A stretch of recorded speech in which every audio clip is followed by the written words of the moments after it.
Please welcome to the stage Conviction founder Sarah Gua and Runway co-founder and CEO Cristóbal Valenzuela with Bloomberg's Lucas Shaw.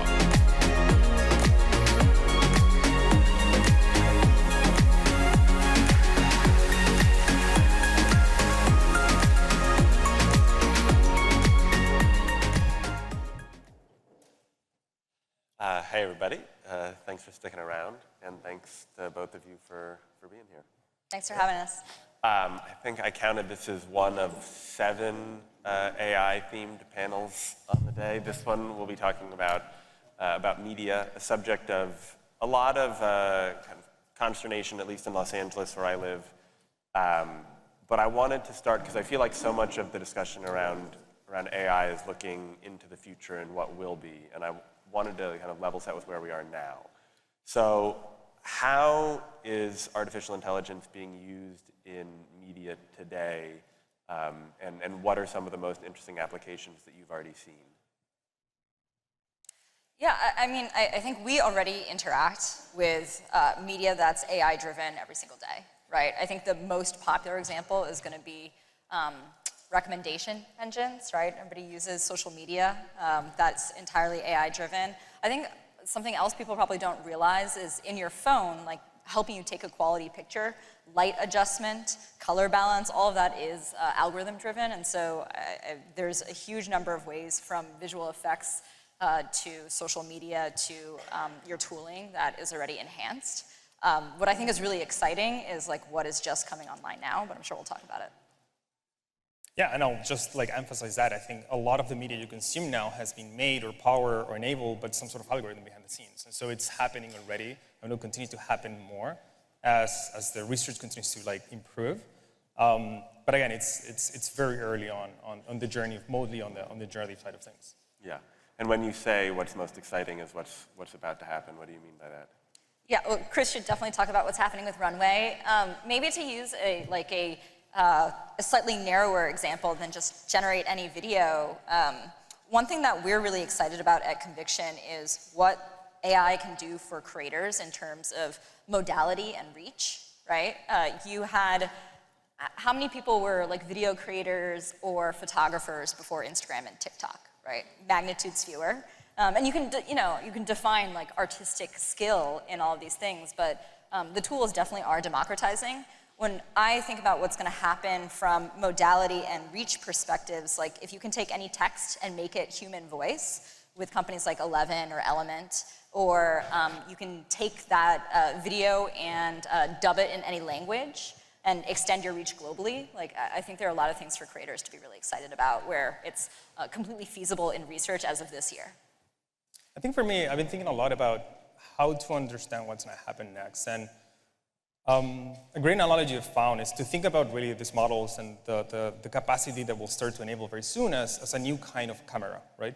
This is a device, it's a system that will allow us to do things that were very hard to do or almost impossible to even imagine before, right? So imagine 150 years ago when the camera was first invented and was first made possible, art changed forever. Stories we told each other changed forever. Aesthetics changed, media changed, industries changed. And I think we're entering a phase where we're starting to use and create a new kind of camera, right? But the camera on its own doesn't do anything, right? You're not a photographer just because you own a camera. You're not a filmmaker just because you have a camera, right? And so if you think it from that perspective, it's a tool. And it's a tool that allows you to be very expressive and allows you to express and find new ways of telling stories like the camera did. And so when I think about that, we're early in understanding that it's going to happen. There's a revolution that happened in the early 1900s when that camera became feasible. And I think we're entering in the kind of a similar moment in time where something radically will change about the way we tell stories with this new camera. How so? What, the movies that get put out 3 or 5 years from now, how does that differ? Yeah, I think the best movies are yet to be told, are yet to be made, right? And if you think about the history of film, it's a very linear story, right? You make a film, you render the film today, digital means, and you distribute the film, right? We're going to go from render pixels, which is what we do today, to generated pixels. right? And the moment you can generate pixels, then you don't have a specific linear narrative. You can have multiple narratives. And you can be in a movie, and I can be in a movie, and we all can be in a show, right? And we can tell stories that are much more personalized and specific, right? The one thing that's hard to predict is we're in the, I would say, in the 1910s of the new camera, right? It's a silent camera, it's very clunky, doesn't work really that well. So understanding how far and how much it will change is still like very hard to predict. And so I don't know, I don't have all the answers yet. I'm trying to like work on it one step at a time. Wouldn't you say, I'm curious, you say any of us can be in our own film. I mean, that's sort of what YouTube has done in a lot of ways already, right? It has democratized the creation of video such that, along with people armed with smartphones and cheap cameras, pretty much anybody can shoot anything and they can upload it for everyone to see. What is different in what you're talking about? I think what's different now is that you don't, still making films is expensive, right? And creating like high quality content, it requires understanding of the craft, of that camera in particular that's gotten to be not necessarily as easy as an algorithm that can allow you to render and create content in ways that perhaps were very prohibited before. So for example, there's this film director, who's been working with traditional film like tools for the last 10, 15 years, right? And CGI, as you can imagine, is very expensive. It requires a lot of hard work, right? And shooting live action is also expensive, right? And we gave him access to our new model. It's a model that does video generation conditioned to different mechanisms of either input or text or images or video. And he was able to render and synthesize a story, a very surreal story. It's a beautiful story. I recommend you watching it. That involves people in a room, the room full of water, then the same person in like, the desert, right? And it works really well. Critics like saw it and like praised it, right? It's really good. Now making that movie before Gen 2, which is the algorithm we created, would have taken him like months on a large budget. It took him a day. And so that for me is the change. One of the ways I like to think about it is things like YouTube or TikTok, they created distribution platforms, and they sort of proved how compelling like your own niche was. Like what Chris or Lucas or Sarah finds funny is very different, right? And so you can have production quality and scope go down dramatically as long as it's exactly what you as a person find entertaining or interesting or funny. And I think what we're going to see with this next generation of tools is like, what if everybody can produce at, approximately like today's Hollywood quality? What if like real, professional studios can do that, but at, personalization scale for every person? I think that is, a really bright future for media. I'll give you one more really small example that's easy to picture. There's this expression that like everyone's born an artist until they forget how to be. I think every child, every person is born a storyteller. And one of the ways that I really see this is I have young kids, and we do story time every night. And now we do story time with image generation, right?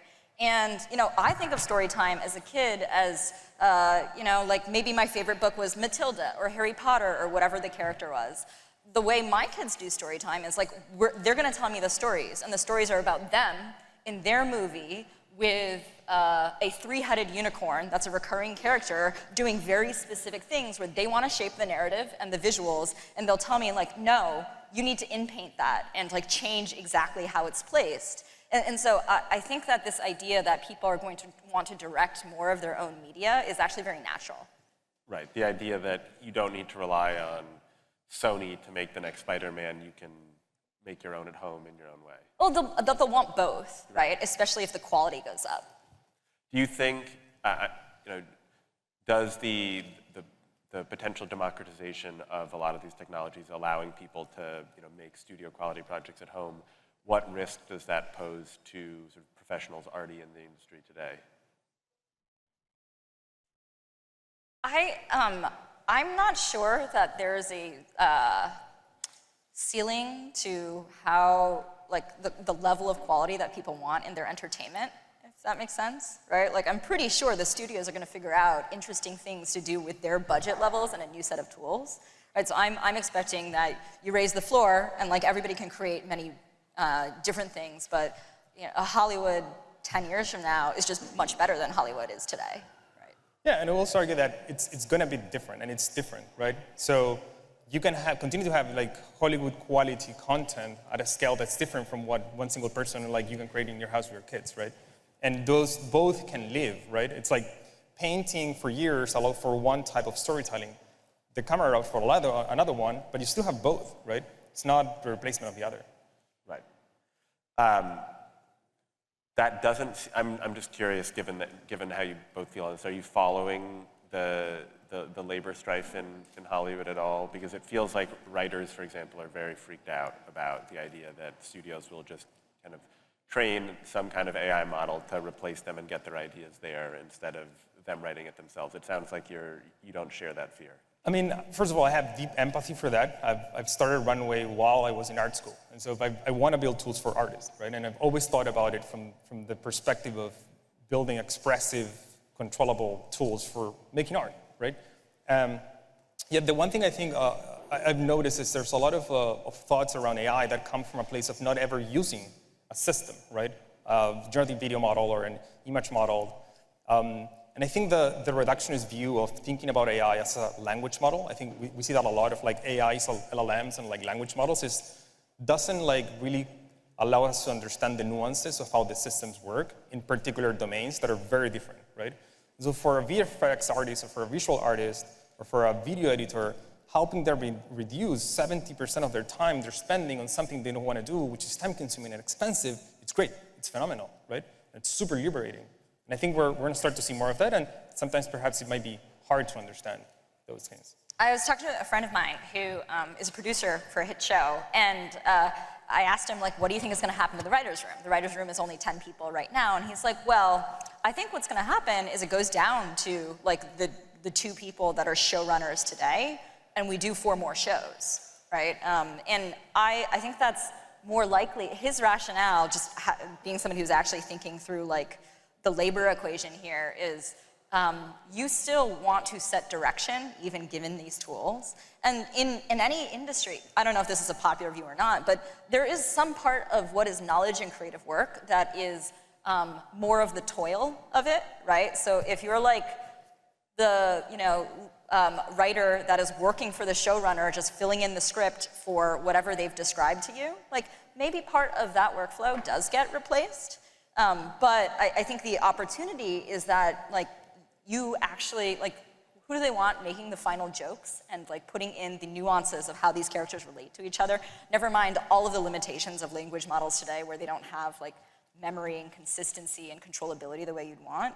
Like, there's a human element that I think people will always want, and I think we'll just see repopulation to more forms of efficient creation. Right. And just to add to that, one thing that happens is this has happened multiple times in the history of media. Like, films used to be silent and used to have an orchestra, right? And so when audio was possible in movies, a big question was what's going to happen with the orchestra in movies, right? Someone needs to pay for that. And the truth is that, sure, that disappeared, but a lot of more value and opportunities were created with audio inside movies. Got it. So there are a lot of people who are members of the orchestra today that... It's going to change. The only thing that scares me most about that prediction is if people feel, I think most people probably feel overwhelmed by the amount of video, audio that they have to keep up with today. If we're going to be quadrupling or quintupling that, I don't really look forward to it. But I'm sure it will lead to many great things.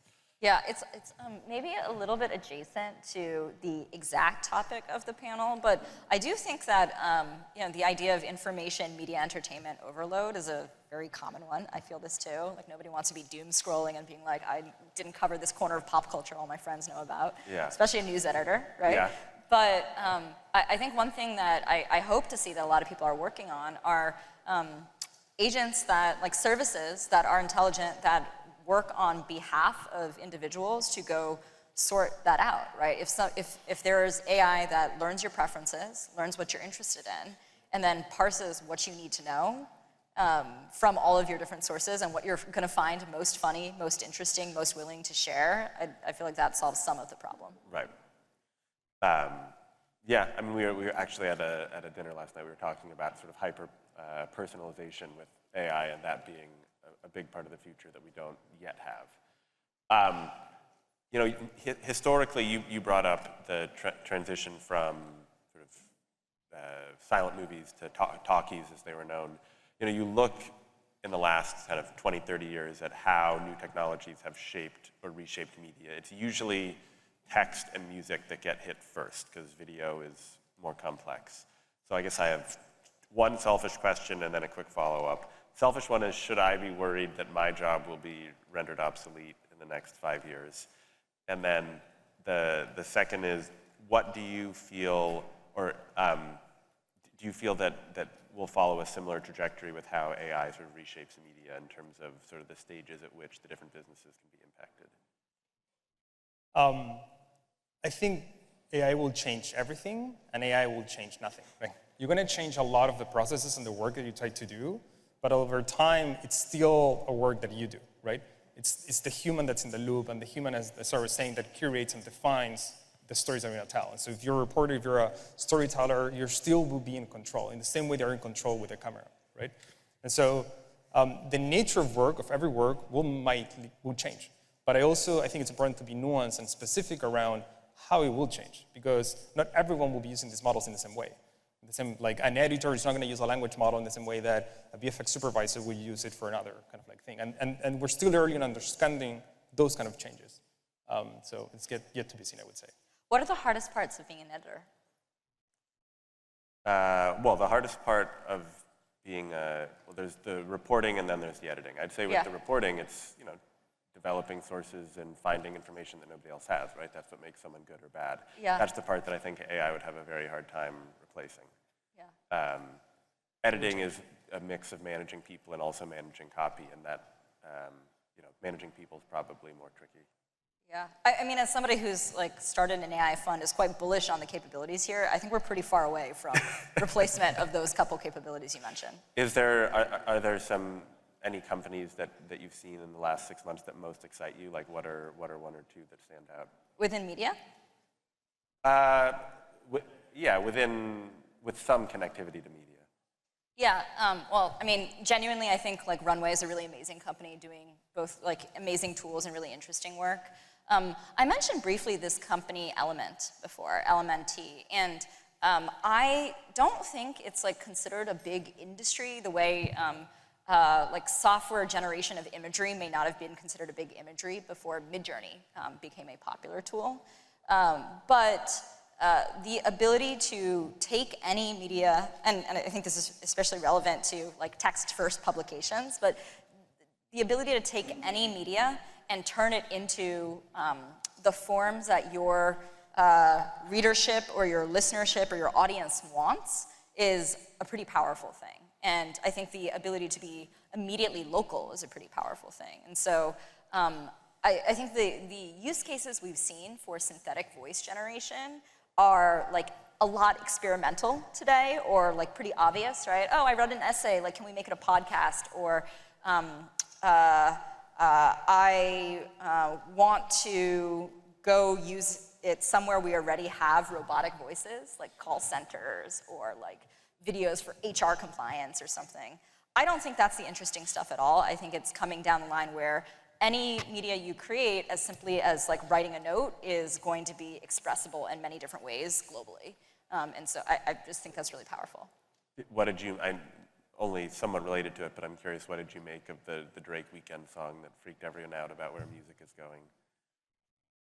I think it's pretty good. So I'd start with that. And I think it's a pretty complicated question from a rights perspective, right? But I do think it's something that we want to like grapple thoughtfully with as an industry, because on the one hand, there's a huge opportunity for artists to allow their audiences or create themselves much more. Because I mean, if you ever listen to your favorite artist on repeat for a 6-hour drive or something, like, what does that tell you? That's a demand signal that you like wish there was more Rihanna out there, right?